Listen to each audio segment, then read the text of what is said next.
You have my consent. So hi everyone, we're back with another lay summary interview. I will be taking it this time and not Ellen because Ellen is actually an author in this paper. So please forgive me if I'm a little bit rusty. Ellen, you can always kind of just take over since you're well seasoned at this. If I'm not asking the right questions, just let me know. But yes, so today we are talking about a opinion piece that you both have just had published in Autism in Adulthood. Yes. Yes. Oh God, really prepped for that. Yes. So yeah, if you could just, and it's about brain imaging. But I think you guys are probably in a much better position to tell me a little bit more and tell everyone a little bit more about the piece. So Michelle and Ellen, handing over to you for a bit of an overview of the paper. Brilliant.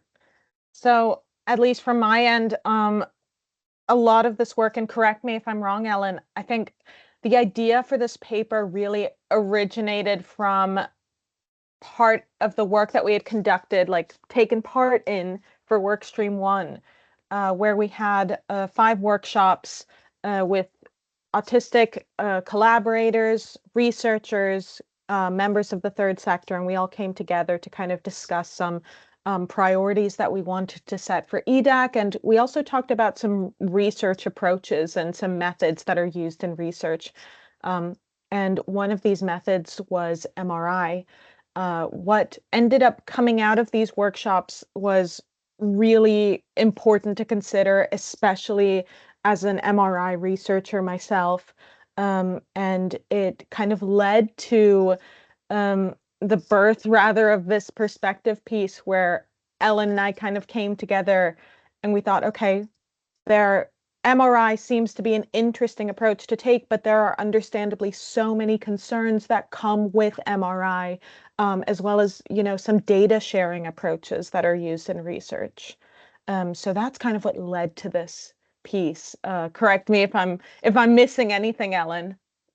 Um, don't think you're missing anything, but just to very quickly say that what an MRI is and Was my first question. Yep. what workstream 1 is for anyone who's not seen the other videos or who's not familiar with EDAC. And also maybe what's a perspective piece, how that's different to other publications in the research community. Right? Ah, brilliant. Thank you so much, Ellen. I tend to natter on a bit and miss the nuances here. But to start off, a perspective piece is kind of an approach that is taken when writing a paper for a scientific journal that's less so focused on the data itself, but more so some experiences that have come from the research process, and writing a piece around that more so than any specific study that's been conducted or numbers that you might be chugging at the moment. It's more so focused on the attitudes and experiences around a research field. At least that would be my definition of it. Workstream 1 focused on kind of setting the stage for EDAC. So what we really wanted to do, and correct me if I'm wrong now, Emmy, as you were kind of pioneering some of the stuff for Workstream 1. Pioneering. I love Pioneering, that. absolutely. But we wanted to kind of get a sense of how to ethically co-produce research in EDAC. That's a huge part of what we want to do here, and what we intend to continue doing is co-producing research, embedding that lived experience, perspective, and view into the research that we put out there and we take part in for EDAC. And to kind of get a sense of that, we hosted 5 workshops with, again, members of the lived experience community, autistic collaborators, researchers, etc., to get a sense of that. And that third workshop that we had for Workstream 1 focused on some methodological approaches, so some techniques that we use in research to kind of answer some study questions that we might have. And of course, one of those focused on MRI. And MRI, to kind of put it as simply as I can, is a method that researchers use to visualize areas of the body, particularly in our case, or in my case, rather, the brain. And in terms of the brain, neuroimaging techniques allow researchers to kind of understand what's going on in terms of the structure of the brain or the function of the brain, how different brain regions communicate with one another.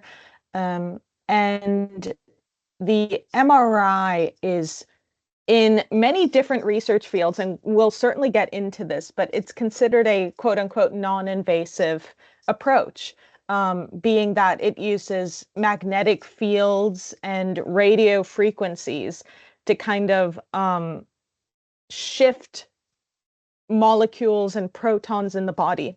And that shift allows us to kind of visualize different tissues. Different tissues are going to have different responses to magnetic waves and radio frequencies. And when we kind of pulse them in an MRI, that creates a picture that we're able to take a look at the end of the day. And from that, researchers can say, oh, there might be some brain differences here. There might be some differences in brain region communications in this area, etc. Can I just say that we haven't yet said what MRI stands for, but also, like, I know we're going to get into MRI being non-invasive, but like just hearing you describe that we use magnets and radio waves to get the molecules in the body to like move differently, that sounds like quite invasive. Like when you Invasive think for my about magnetic, molecules. yeah, when you're getting magnetic forces to pull things around, that's creepy. Technically, it sounds a bit creepy, yes. At the very least, I having been through an MRI myself, the biggest thing you're going to notice is not actually any magnetic feelings that come from the MRI itself. That's not really a part of the process that you can sense or you can perceive. But what's certainly important to think about with an MRI is when these radio frequencies shift, that creates a noise in the scanner. And a lot of that aspect isn't really communicated when it comes to receiving an MRI, especially a clinical MRI, where it's just part of medical practice. You're just kind of told to get in there, get your body scanned, and all of a sudden you're in a relatively constrained space with really loud noise. Yeah. And if no one's told you what's going to happen, that's incredibly anxiety provoking. Yeah, I'm not here to talk about my personal experience, but I can't help it. When I had my very first MRI, it was on my neck. My neck. I'd injured something in my spine, and I thought it was like an X-ray, and it would just be 2 minutes in and out, and it was 45 minutes of listening to what I can only describe sounded like, I guess, like World War I or from a movie, like that kind of the sound of like, I guess I've never been in a war zone, but like when you see that on like a film, and I had no idea what was going on, if the machine was broken or if I was trapped or like what was happening. And I couldn't move because I was held in this like machine.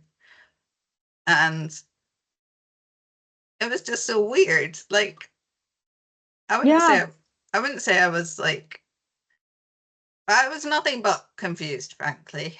absolutely. And I remember when you told me about that personal experience, Ellen, at least as a researcher, where um, we're meant to provide these participant information sheets. We're meant to explain every aspect of the research study and research activity that will go on, and what participants will experience.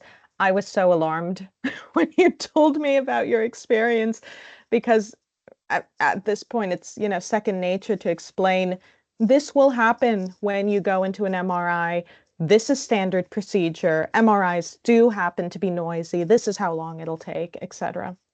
I think like understanding as well, like what's actually happening, like what Right. is that noise? Like it's why do you sound like you're inside a tumble dryer?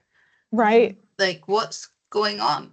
I think what could be helpful maybe with this is if we share maybe like images, or I think we remember making a video, Michelle, for brain imaging for workstream 1 that we can maybe put along with the piece that might be quite helpful in terms of giving a bit of context of what's involved with like the MRI itself.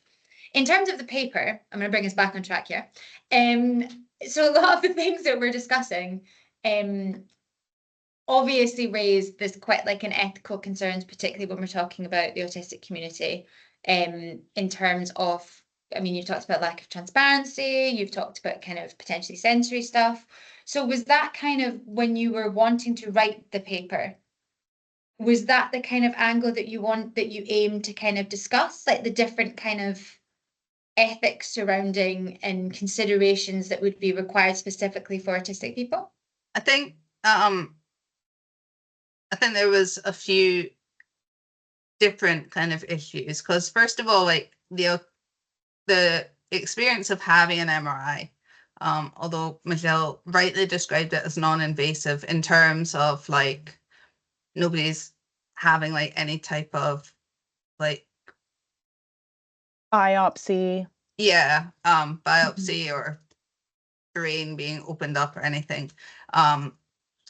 Compared to that, it's considered non-invasive by non-autistic people. But the autistic experience is that it is quite an overwhelming experience, because it's very loud, it's very long, it's very kind of claustrophobic, you have to stay very still, all of that kind of stuff. But on top of that, there's a lot of considerations about the actual purpose of an MRI, which, by the way, stands for, I think, magnetic resonance imaging. Yes, nailed it. And so advocates of MRI scans it's usually used to check for things like stroke, cancer, serious kind of brain problems, or condition like brain complications is, I guess, the word. And autism very much does not fall within that kind of category. And so I think advocates of brain imaging in this kind of field would say that they're looking to identify what autism maybe looks like compared to non-autistic brains, which raises a lot of questions because we don't know what autism looks like in the brain. Autism is it's not just a brain difference, but it's an entire sensory system difference and things. And so the purpose of trying to find it would be what? To cure it, to remove it, to take it out, to like, where would that lead? Would we be seeking to cure autism, to treat it, to like, that poses like a lot of ethical questions and dilemmas, because like for many reasons, and then like so that's like one of the big ones. I'll stop rambling. I No, think you're not. To like a non-brain imaging person, like my interpretation, it is typically used in quite like a medicalized perspective. So it's really with the idea of going and looking for something that's wrong with a view to fixing what's wrong. And I think I would just be interesting here to hear more about like what your guys' perspectives are, how we shift that, because you mentioned sensory, Ellen, and like that could have like a neurological basis, for example. So if it was helpful to go in and look at brain scans or do MRIs on like sensory integration or like the different areas of the brain that process sensory, that could be quite helpful. But exactly, it does come with a big burden of it has traditionally been medicalized. So I think that's really important. I think a really important distinction, and I'm, of course, preemptively, I'm coming from the perspective of an MRI researcher. So immediately when coming into this conversation, I'm coming with my own biases. But when it comes to MRI itself, I think a really important distinction to consider that as MRI researchers, we haven't done a very good job of communicating is the difference between MRI for clinical purposes and MRI for research purposes.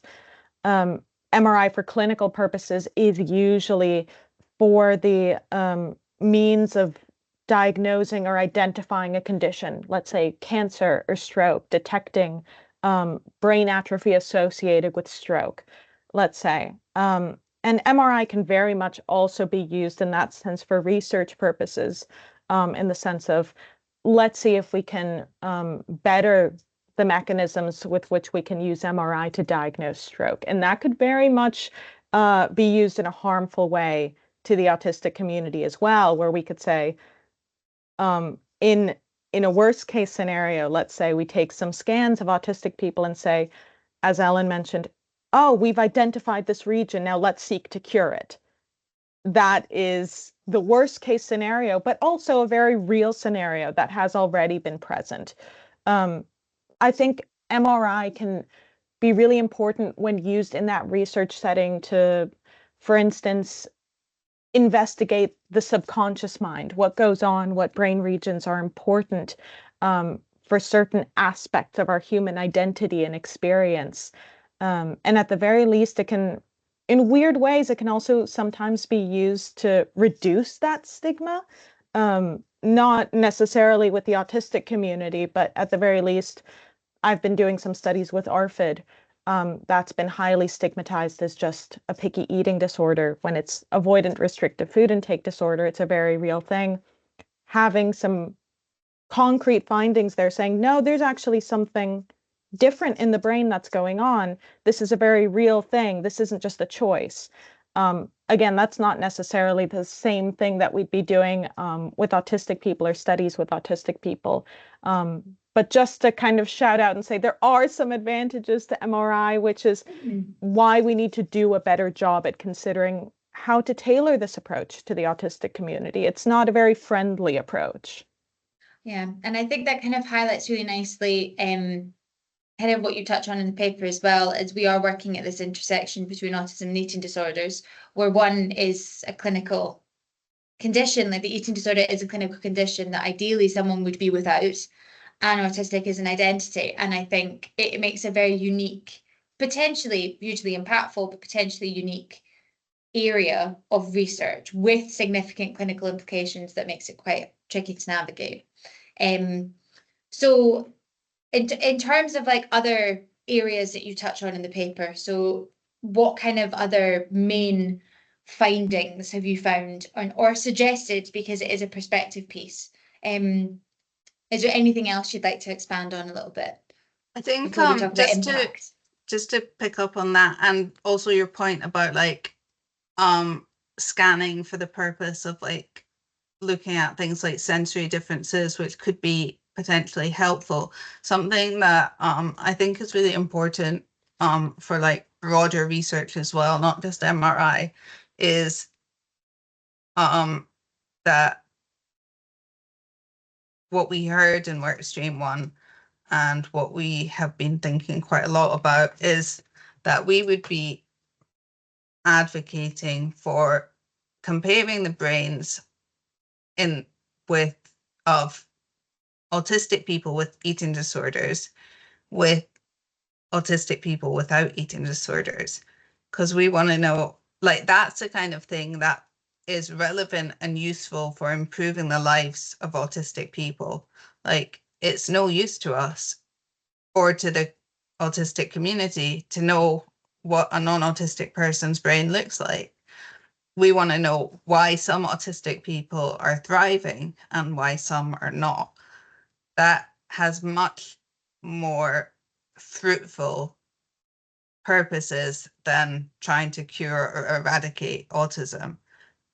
And that's kind of the message that we would want to be sending, is that autistic lives are like inherently valuable. And I think the kind of case for a cure and the framing of like MRIs as like purely for kind of pathologizing autism is a really like damaging narrative that we're trying to push back against.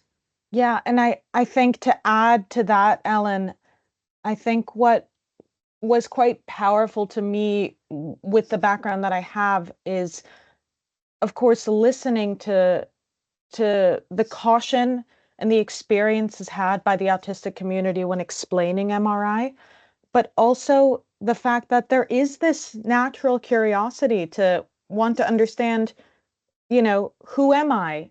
Are there brain regions that could, you know, kind of give me some understanding of that? There's this inbuilt curiosity that, at the very least, as an MRI researcher, I don't feel that we're really crossing that barrier and bridging that gap very well.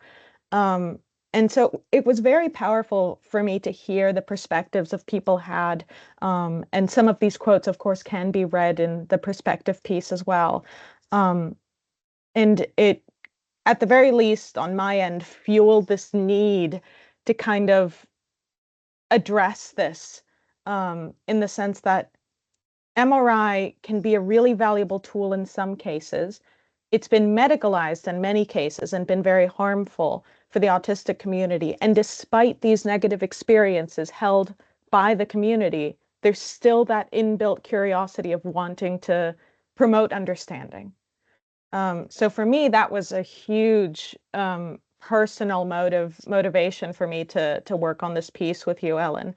And I think another thing that was mentioned and really got me thinking was the idea of open data practice. Um, and that's kind of the approach that researchers can take. And in fact, it's been highly encouraged recently to, once you have a data set, let's say in imaging specifically, once we've scanned a certain number of people, we've got a data set that we're working with. We are then encouraged to put that data set online and make it freely available. Of course, people's identity are anonymized. We're not just going to say Jane Smith is now on Google, available for everyone to just take a look at her brain. Absolutely not. There are protocols, of course, preventing us from doing anything of the sort. But there are researchers, or even people outside of academia, that could take a look at that anonymized data set, download the data, and do whatever study they might like to do with that data. And when we discussed that approach in workstream 1, it kind of naturally led to the discussion, or led from the discussions on MRI, saying, well, now you've scanned my brain. What are you going to do with it? Who's going to have access to that?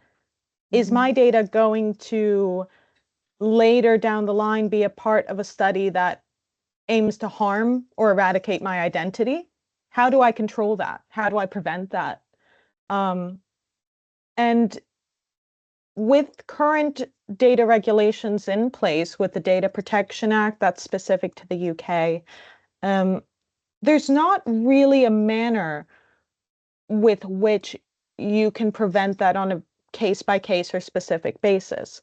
Once you've consented to sharing your data online, that's that. You can ask to have your data removed, but then your data is removed from all studies, including the ones that aim to promote that understanding. So there's not really that more nuanced case where individuals can flag or identify what direction they'd like their data to contribute towards. And I thought that was really interesting and really thought-provoking as well. So do you think, because that sounds, I mean, even just in like a general, that's true, because if you take part in a study, you consent to take part in the study, but there's always that little sometimes there's that caveat at the bottom. I know here there is, where it's like, I'm happy for my data to be kept in a place for 5 years that can be used for ethical approval. And when that happens, you're then not asked to give your consent again, because it can't be linked to you. So is that something that's still just a tension? Is there a solution to that? Is there Do you guys have any opinions on what we could do to mitigate that? Or is that something that we're just that you guys are wanting to pitch to the community and kind of get a bit of discourse around? I have to say, like, until we wrote this, I had no idea about this.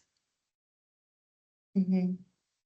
I feel like Right. it's in the small terms and conditions It's that always like a nobody. small point at the end of consent, but it is considered like good research practice, like open and shareable data, which is in theory, as a researcher, amazing. And then you get to these kind of contexts and you're just like, oh, wait a But minute. Hold on.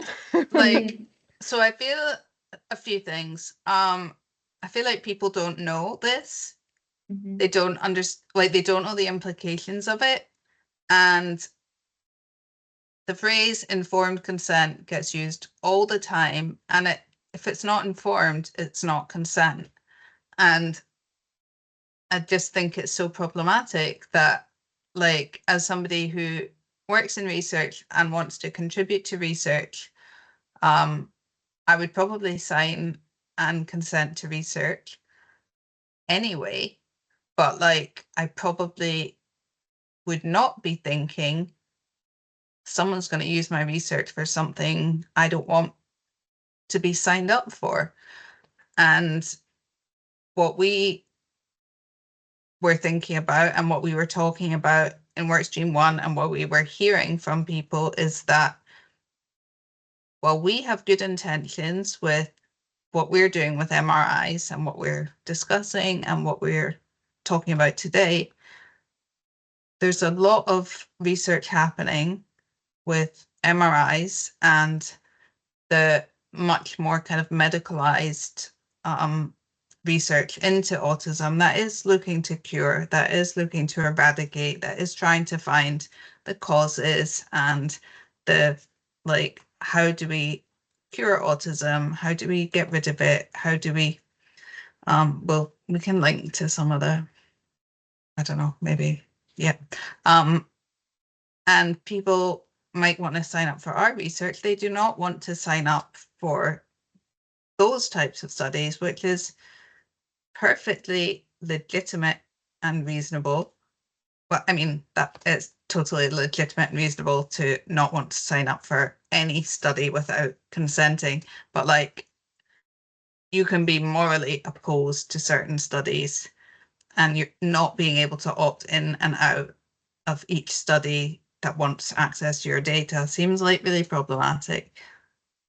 Yeah. Yeah. And that's um to kind of tail back to your question as well, Emmy, we thought about some ways with which we could better that environment, but Perfect. of course, there's always going to be a long trail between making any suggestions and Mm-hmm. Then being potentially. realized. Yes, Yeah. yes, absolutely. Not only in terms of needing loads of voices to kind of encourage that concept that you're promoting, but also loads of time to Yeah. make any changes in policy. But what we did consider were, of course, first and foremost, the provision for updated consent, not just in the research study, but post the research study as well. Flagging what kind of consent you're providing for future studies as well. Potentially on a given online portal, let's say, there could be flags where autistic people could say, you don't want your data to contribute to genetic-based research or no cure-based research or medicalized research. And then by that point, of course, that by default necessitates an understanding of what the medicalized model is, And an that unbiased person making that unbiased. decision. Yeah. Mm-hmm. Absolutely.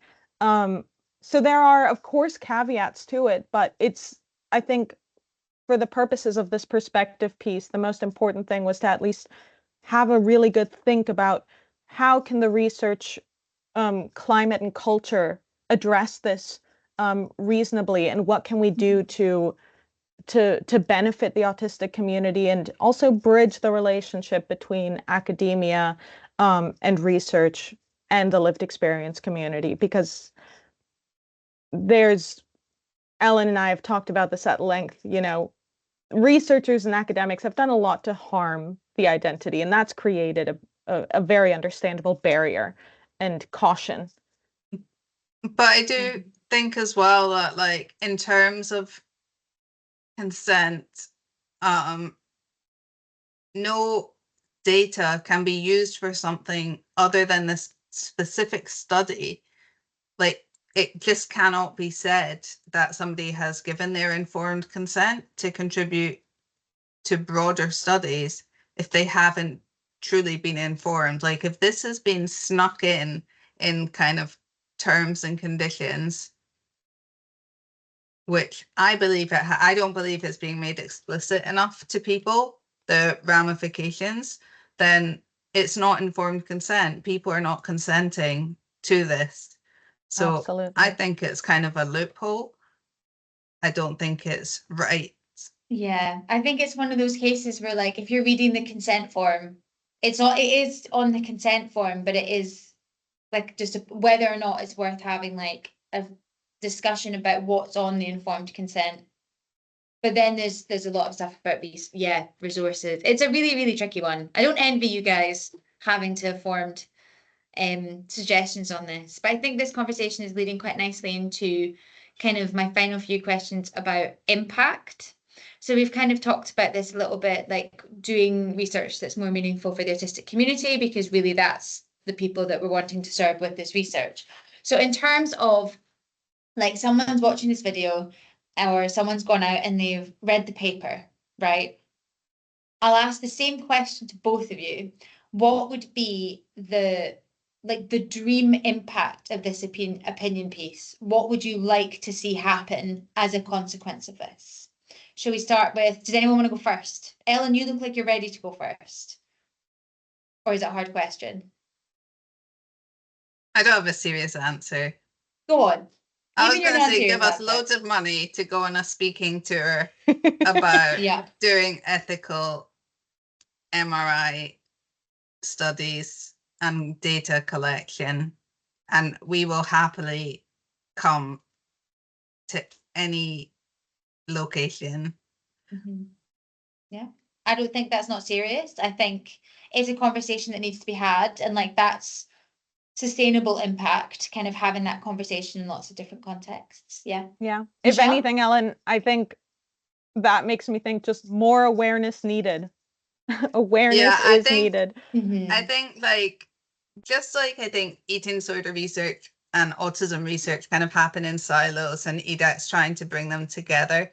I think there has to be a lot more conversations about the ethical implications of lots of what we're doing. I think that kind of gets left out a lot. And it's kind of thought, well, we've got ethical approval, tick, like we're done. And I think there's ethical and moral implications that are just not really fully being considered. And do you have any plans to kind of take these conversations as the moment? Like, obviously, if someone came and they gave you like the big bucks, the dream, obviously. But at the moment, like conferences, is there anything kind of coming up that you will be talking about this opinion piece, or? I feel like we should be thinking about more of the, I don't know, maybe some of the philosophy journals. The more moral aspect that you were talking about, Ellen. Yeah, so that question was about ethics, but also very much what you were talking about with the moral, like engage in more of a conversation than a like a article, if that makes sense.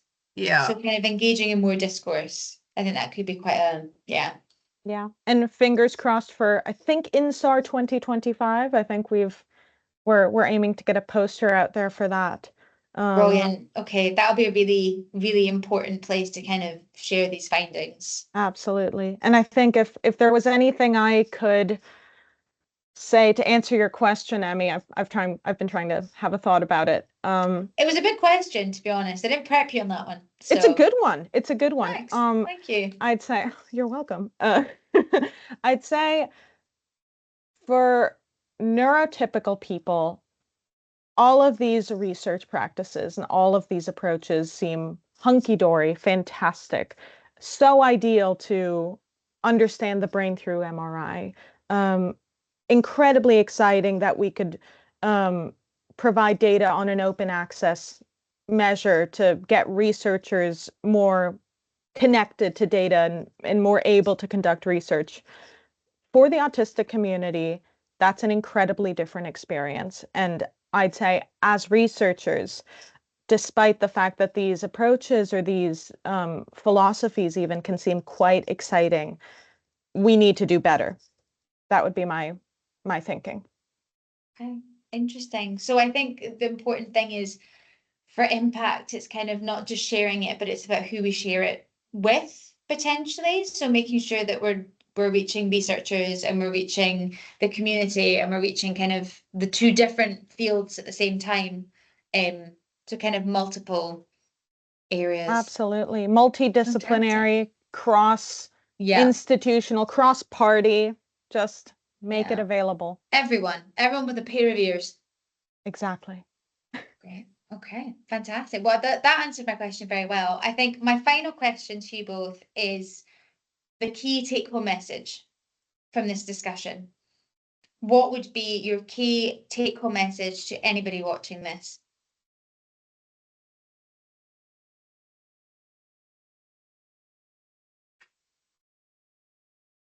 Ellen, are you ready to go or? Just one.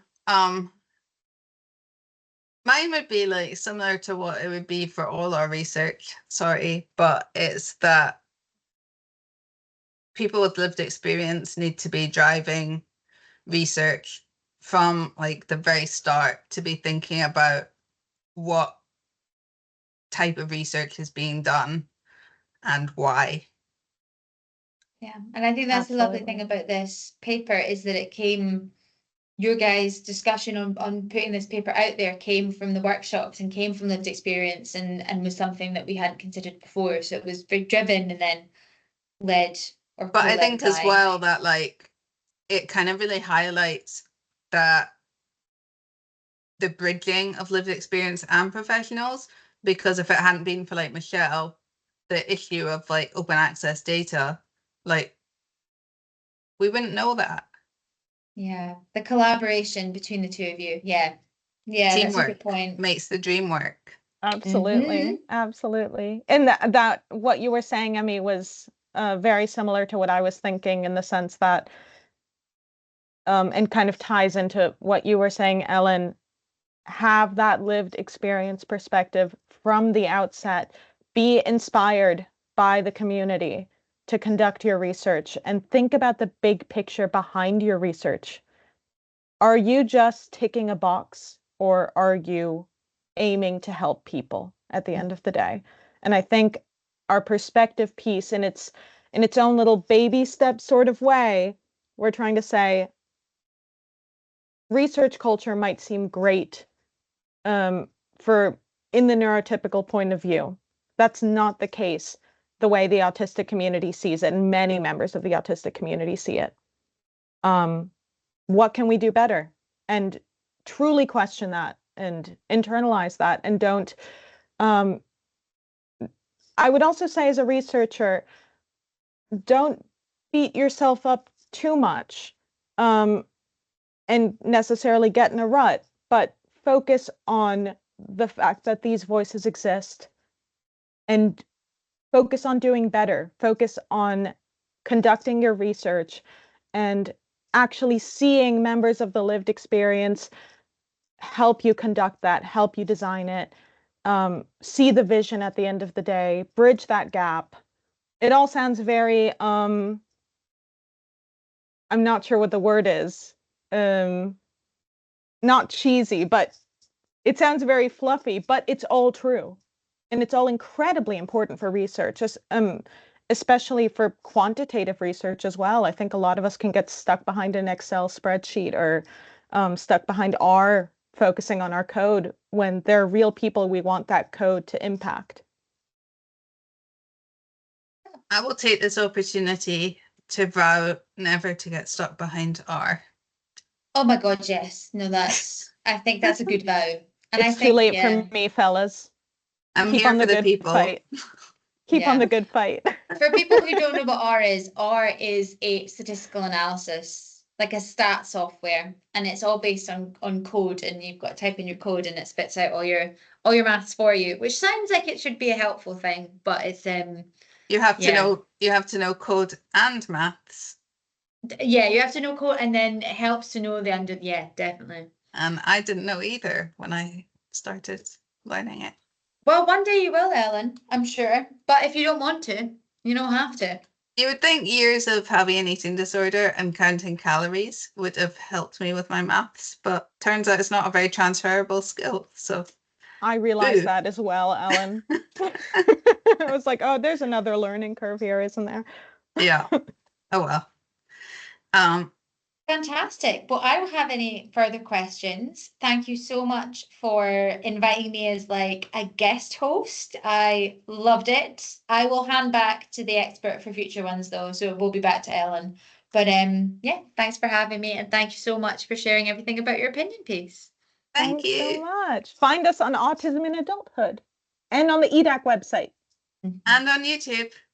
Yes.